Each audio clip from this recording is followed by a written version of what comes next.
Welcome everyone to MailFuzz TV. I am Peter, and today I'm going to be talking about Shogun, episodes 1 and 2. Episode 1 is called Anjin, episode 2 is called Servants of Two Masters. So, I'll start spoiler free, because it is a premiere, it's a new show, a new limited series from FX. Although it is based on a book, it's something that's been adapted, I believe, many times. I have never read or seen any previous version of Shogun. I'm not familiar with its story. It was all completely fresh to me. Jumping in. Basically, I just watched this because the trailer seemed kind of cool, and that was pretty much it. I thought I'd check it out. They put out the first 2 episodes, and this is actually a little bit later than I intended to get this out today, just purely because I decided after watching the first 70-minute episode that I didn't feel like I had that much to say just on that, because it was mostly character introductions. So I thought, no, I'll watch the second episode as well. I'll do it as one thing, and I can get a better sense of the show overall. I'm not sure how many episodes this is, I didn't check, but I'm assuming like 7 or 8, because that tends to be how many of these things are these days. I think there's probably a complaint to be had that I finished a 70-minute premiere episode and didn't feel like I had enough to really have a sense of the show overall yet. I do feel like I have a much better idea after 2 episodes, and episode 2 definitely has a more impressive action sequence, I guess, if you want to call it that. But I think more importantly though, I think by the end of episode 2, I felt like I got excited by the core conflict that was going to drive the plot of this show. So the whole show starts with some captions explaining what the current context is, and that is that Portugal, Catholics from Portugal, are currently basically have sole trading rights with Japan, and they've effectively kept the rest of the world, the rest of the Western world, secret from Japan. And one of our main characters, an Englishman named Blackthorn, played by Cosmo Jarvis, he is on a ship in episode 1 that is looking for Japan, and does, eventually get there, and is taken in as a prisoner, and effectively he's a big danger to the Catholics that are in Japan, because he holds a lot of information that shows what they've actually been doing. And I think there's a scene in episode 2 where he basically gets to say a lot of these things to our what I'll call our main Japanese character, Toranaga, played by Hiroyuki Sanada, who you've probably seen in many things. He's one of those actors who's in a lot of like American movies and stuff, and like, I mean, obviously in Japanese roles because he's Japanese, but like, I think he was in The Last Samurai, and that's like 20 plus years ago at this point. So he's one of those faces that even most people in the West will recognize this guy, because he's in a lot of stuff. But there's a scene in episode 2 where they finally get to have a conversation, to an extent. There's a lot of translating going on in this. And I think that scene was the best scene in the 2 episodes, because it kind of got me cooking as to, okay, this is what this show is, in a lot of ways, is really about. And I think that was where I was getting kind of excited by the plot. I think the first episode on its own, I felt like it was high quality. There's definitely a lot of money getting into this, and it felt like, they've put a lot of effort into the production design. I don't think the cast are weak links necessarily. I will say Cosmo Jarvis, who plays Blackthorn, he does kind of sound like he's an actor who I keep expecting him to be funny for some reason. There's something about his voice, not necessarily his accent, but just his voice, that sounds like he's ready to drop a punchline at any point. Maybe I just think his voice sounds comedic. I don't know, but it's a weird thing where I keep expecting him to burst into a punchline. I suppose I should address the language thing right away. Obviously, there's a lot of Japanese in this that's subtitled. That makes sense. The other language that we're hearing, of course, is English, because it's made for an English-speaking audience, but they repeatedly address the fact that what they're actually speaking is Portuguese, which is a little bit weird to hear them constantly say, oh, your Portuguese is good, or you're speaking Portuguese very well, when what we're hearing is English. It is made for an English-speaking audience primarily. I can only imagine, though, someone who speaks Portuguese, what it must feel like watching this. When the Japanese is all, I mean, as best as I can tell, authentic and is subtitled, but then the Portuguese, like, no, you're all speaking English. right? All the white characters, they're all going to speak English. But you know, it's definitely something that like comic books do, where they'll just basically put an asterisk saying, "Hey, all of this is translated from X language, but you're reading it in English because it's made for an English speaking reader." Or in the case of comic books, it could be translated to any language, wherever it's being sold. So I don't know, it's just something to be aware of. It's a little disconnect, but obviously it has to be a different language from the Japanese because the translation barrier is a big part of the show. And in fact, in many ways, I'd say it's one of the most compelling parts of the show is the fact that Blackthorn lands in Japan and cannot directly communicate. And most of the people who can translate for him are his enemy. They are the Portuguese who don't want the Japanese to learn what he knows. So they are more likely to not translate accurately. They're more likely to try and dissuade any of the Japanese lords or anything like that from learning what he knows. The other big part of this show, that the opening titles, the text tells us, is that the leader of Japan passed away like a year ago, and basically there's a 5 lords system that are all equal in power, who have to like agree on things, and they're in power as a committee until the lord's son is of age to take over, which is 16, but he's like 9 or 10 or whatever just now. So they're all working sort of together, and the politics of Japan itself is largely that 4 of them are being led by one kind of our main antagonist right now, Ishido, and they want to sort of force out Toranaga, our main sort of Japanese character. They want to like overthrow him and kick him out and possibly kill him, and that's something that's set up right at the start of the show as well. And this all plays into all the stuff with the politics and the international stuff, and the idea that 2 of these lords have been converted. They're Christian lords, and they've been converted by outsiders, and they're in line with the Portuguese and the Catholics. So a lot of the show is the sort of the playing with the chess pieces and how to maneuver all this, and who does it benefit to disrupt what's going on? Who does it benefit to expose what the Portuguese have actually told the rest of the world, or what they're doing, or that kind of thing? That core element I actually think is quite interesting. Probably why it's a good story. Probably why it's a good book. I do think the pacing in the first episode. Episode 2 is not as bad. Episode 2, it's not that much shorter, but I would argue that the things going on are largely a bit more interesting now that we've got the introductions out of the way. Some of the stuff in the first episode, which is, for a while, you've got Blackthorn with these like men in the ship being held prisoner before they sort of interact more with the main story.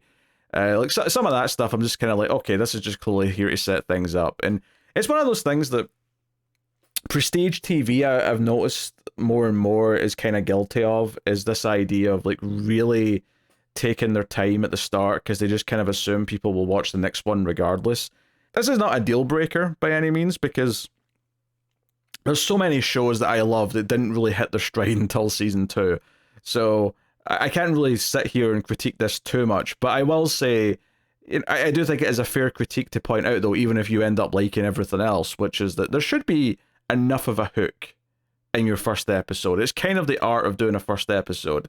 Admittedly, this isn't a long-form TV show, this is a limited series, so maybe it works a little bit differently, but I have felt that a lot recently. Even just Constellation, which started last week in Apple, I felt like the first episode wasn't enough to really kind of sell you on what the entire premise of the show really was. It took 3 episodes, which they did put out together, but honestly, if I wasn't looking for things to review, because I need to keep talking about some shows, because that's kind of what drives the whole channel, I would probably be more picky. I wouldn't just watch episode 2 necessarily just because my time is valuable, damn it.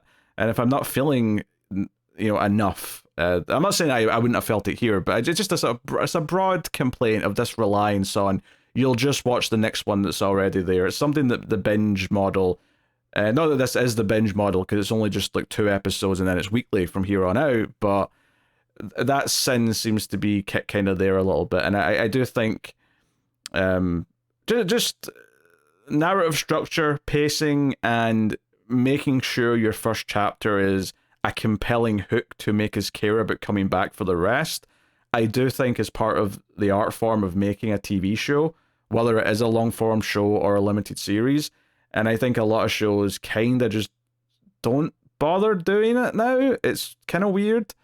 And you know, I felt that here. It's just why I felt the need to watch episode 2 before I even tried to talk about it. But yeah, so I mean, there was definitely enough things that I was enjoying in the core concepts by the end of the second episode that I'm relatively positive. I'm not blown away either by any means. I think it's one of those things where, like, there's definitely enough scenes where I'm just like, I can understand the point of this scene and I get what it's setting up with X character or Y character and how it's shown as something that's relevant for later. But not every single scene on its own is actually that captivating. There's definitely some scenes where I'm like, okay, this is just here because it needs to be here, but I'm not necessarily captivated by everything. And, you know, that's what makes exceptional TV. That's where I'm like, I'm on the hook for every single scene that I'm watching. And some shows do nail that right from the start. So, you know, I'm not like coming in here with, you know, buckets of like glowing praise necessarily. I think it's solid. I think the core conflict is interesting, and a lot of the cast are doing a pretty solid job. And the direction at times is quite good. Like I said, there's a sort of action scene right towards the end of episode 2, which is pretty well done. It does a pretty okay job of juggling a lot of characters. Obviously, when you're dealing with a lot of new characters, it becomes hard to remember names, especially more so when they're all foreign names by and large. Like, it becomes more difficult to remember them, which is a little bit annoying for talking about a show, but to be honest, it doesn't really matter that much when you're watching, as long as you always understand who is who. If you know someone's face, and you always get from context who someone is talking about, that doesn't actually matter that much. It's more important for me to have the names up when I'm talking so I can actually refer to them when I'm doing the review. But I think for the most part, all the main players are pretty memorable. You know, we've talked about Toranaga, we've talked about Blackthorn, who's the sort of the prisoner from the ship, who's English and is against the Portuguese. Another main character is Mariko, who is under Toranaga's clan, and she is married to one of his generals, but she can translate. That's her big role. It also sets up that her husband doesn't necessarily like this idea that she's becoming more important on her own. He thinks her place is in the home kind of thing. So we're kind of dealing with that. We've also got a character named Bushige. I'm probably butchering that pronunciation. His first name is Kashige, but he is someone who works for Toranaga, but he's kind of a dick, and you know, maybe his loyalty might sway based on these episodes.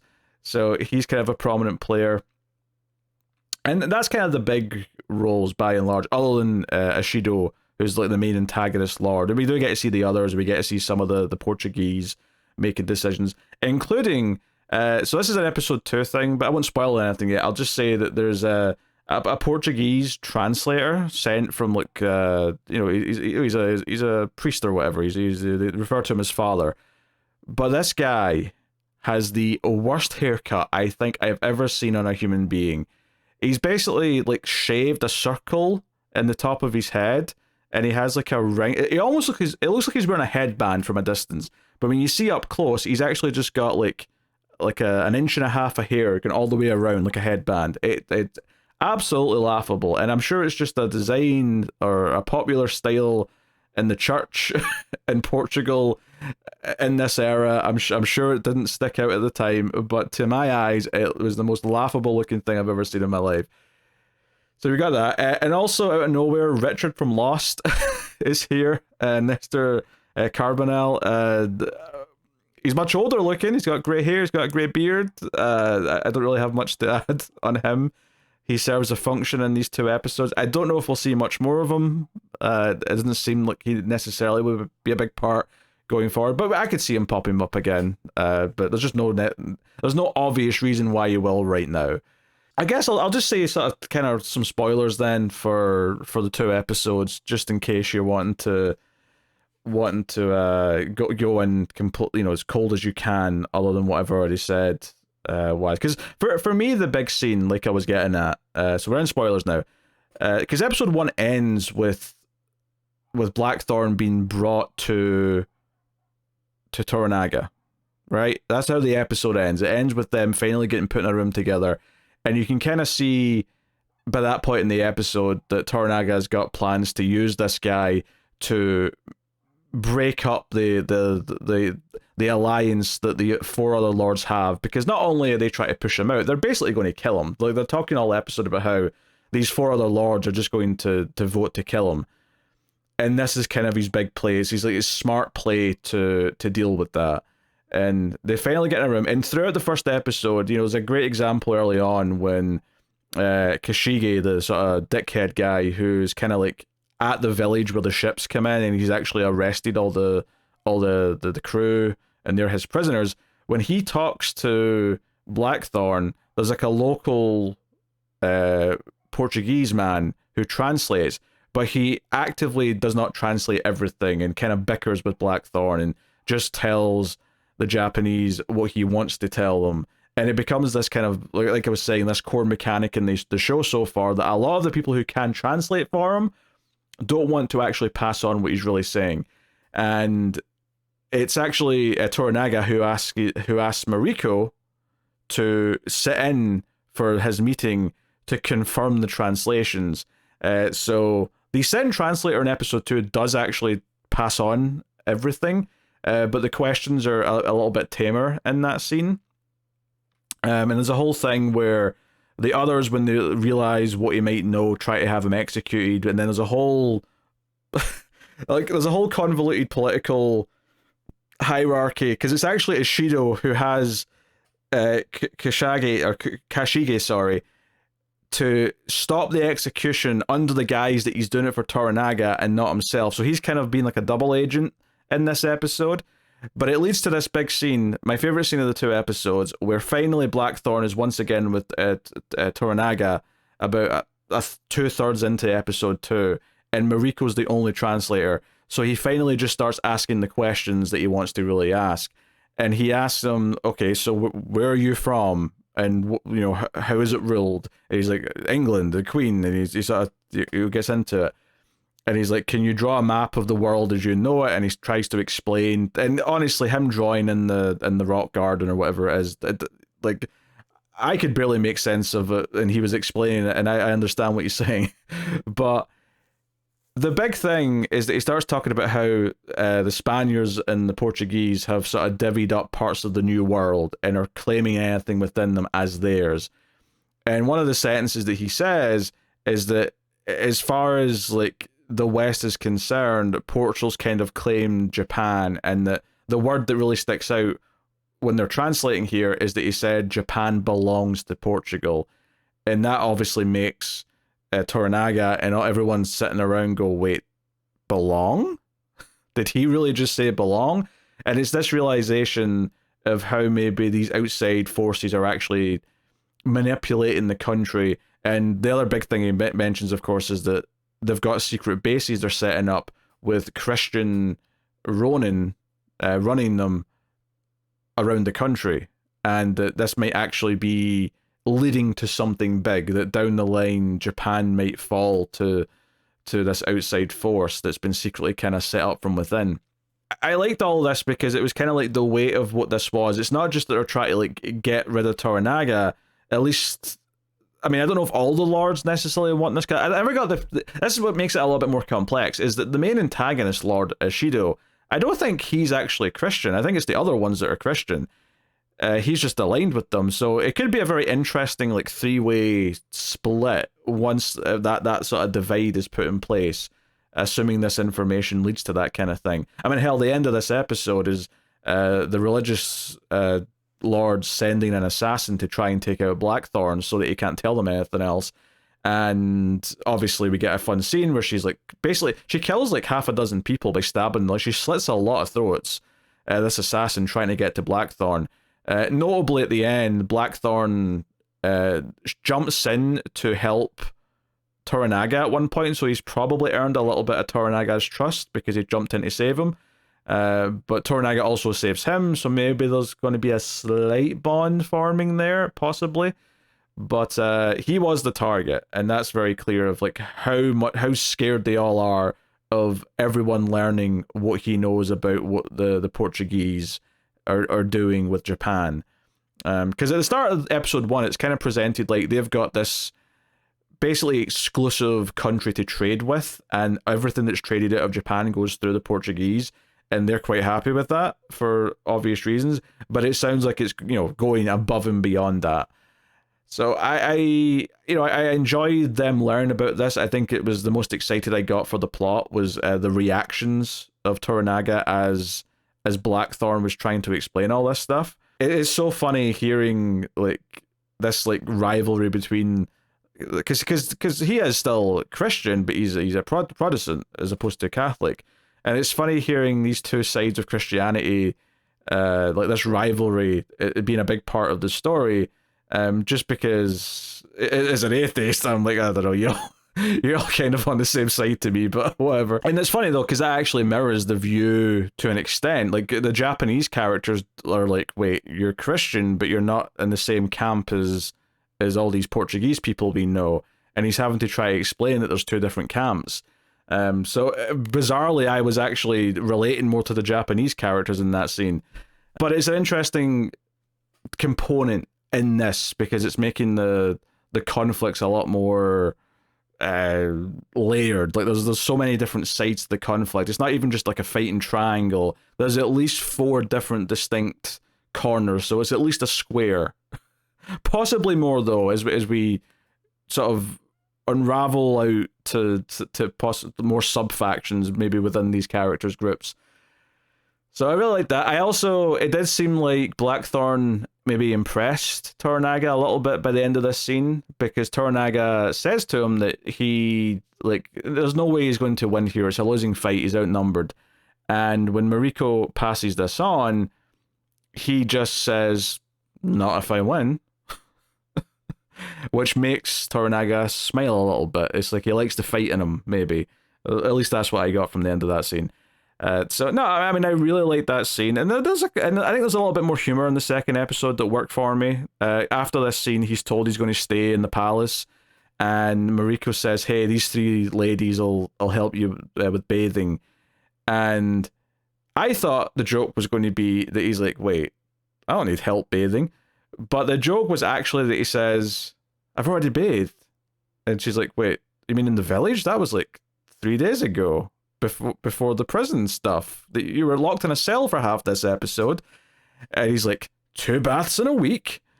That made me laugh. The line 2 baths in a week made me laugh. I can't imagine going 1 day without showering, but you know, it's the old days, okay? It's the old days. People were smelly.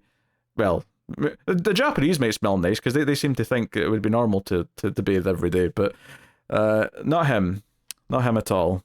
I think by the end of episode 2, I was getting a better sense of like some of the characters and kind of these relationships that are going to be forming, maybe between Blackthorn and Toranaga, maybe between Blackthorn and Mariko. Mariko with her sort of shitty husband, who didn't even like the fact that she was joking around with their son. He's like, "Oh, you've got my son giggling like he's one of the girls or whatever." Like, you know, it's setting up these characters who have positions that they would maybe want to get out of, and you know, I can see there being a lot of moving parts to this story as it goes forward. Certainly, like coming in not knowing anything about the story, there's actually a lot of like details here. There's a lot of things going on. You know, I think those text cards at the start of episode 1 to explain the status quo of Japan's relationship to the rest of the world, especially. I mean, the one about the 5 lords and setting up that the son's waiting to be in power, and like there's this dynamic, this power sort of plaguing on right now. That was important, but I think the one about Japan's position in the world was really important because it was just such important context for everything that Blackthorn and his ship were doing early in the episode. Me being excited about these characters learning some of these things in episode 2, I don't think would have been as effective if I hadn't already gotten comfortable with what all that context was myself. I think if I was learning that as these characters were learning it, well, sometimes that can be smart. I think this is a lot more complex to the point where I might not have like got the gist of all. I think me having a better understanding of it by the time that they learn, this added the weight to it, where I understood why it was now important how secretive they were all being, as opposed to me trying to sort of parse what all this means initially, kind of thing. So, not a lot of action scenes as of yet. Like I say, there's the one big one towards the end of episode 2, but you know, I presume we're building up. You know, there's a lot of talk of like the days of the Shogun are over. That was a conversation like episode 1. When Blackthorn sees the Shogun armor in the palace, he kind of comments on it and asks about it, and you know, like, so clearly we're building up to someone donning that armor, and there being, I presume, some fun fight sequences coming down the story. But because this is like a, you know, a book that's been adapted into a limited series, you know, presumably the pacing of that will mean that a lot of that stuff is going to come later down in the story. But yeah, I'll check out episode 3. We'll see how it is. I think it's pretty solid. Not amazing, but I'm definitely invested to see where it goes and see how it develops. So let me know what you thought of these first 2 episodes of Shogun in the comments. Obviously, I'll be doing one episode at a time, starting with the next one, so I can maybe go a little bit more in depth in some of the scenes. But yeah, that's my thoughts. You can support all the content by hitting the like button. It's free, it's easy. More people will find us, so please do. And of course, you can go over to patreon.com/MailFuzzTV and support us over there for as little as $3 per month. But thank you very much for joining. I always appreciate it. Keep watching TV. Have you got any vanilla?